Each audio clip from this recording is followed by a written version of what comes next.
के जंगल में टुन्नू चिड़ा अपनी 3 बेटियों के साथ रहता था। उसकी बड़ी बेटी का नाम टुनटुनी चिड़िया था और मंझली बेटी का नाम टूनी चिड़िया था और सबसे छोटी बेटी का नाम भूरी चिड़िया था। तीनों बेटियां बहुत ही संस्कारी थीं। बचपन में ही उनके सर से उनकी माँ का साया उठ गया था। फिर टुन्नू चिड़ा ने ही अपनी बेटियों को पाल पोस कर किसी तरह बड़ा किया। अचानक एक दिन टुन्नू चिड़ा की तबीयत बिगड़ जाती है। वो अपनी तीनों बेटियों को अपने पास बुलाता है और उनसे कहता है, लगता है मेरा समय आ गया है, अब मैं नहीं बचूंगा।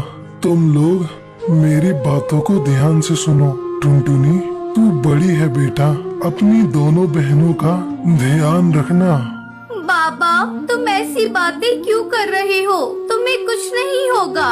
मैं अभी वैद्य जी को बुलाकर ला रही हूँ। बेटा, वैद्य जी को बुलाने से कोई फायदा नहीं। तू बस मेरी बात सुन। तेरी छोटी बहन भूरी को पढ़ने का बहुत शौक है, तू उसे बहुत पढ़ाना। इतना कहते कहते टुन्नू चिड़ा की मौत हो जाती है। बाबा, ये क्या हो गया बाबा? अब हम लोग तुम्हारे बगैर कैसे रहेंगे?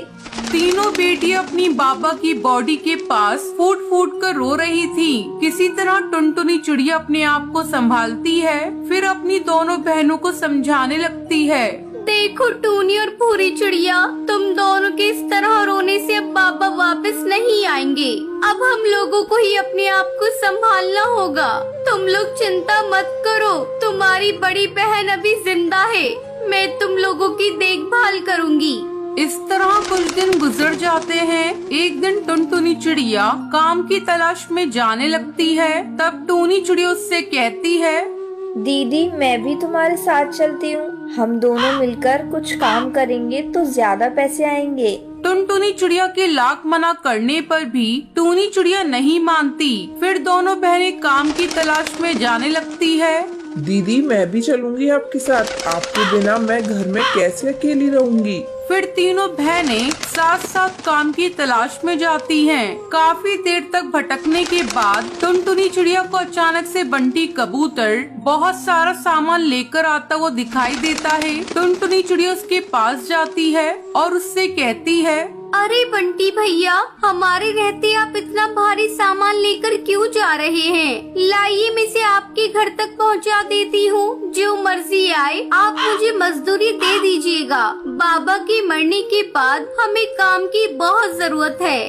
ठीक है, उठा ले सामान और मेरे घर तक पहुंचा दे। मैं तुझे 10 रुपए दूंगा। फिर टुनटुनी चिड़िया सामान उठाकर बंटी कबूतर के घर तक पहुंचाने के लिए चली जाती है। उसके जाने के बाद टूनी चिड़िया भूरी चिड़िया से कहती है, चल भूरी चिड़िया, अब हमारी बारी है। हमें भी कोई काम ढूंढना होगा।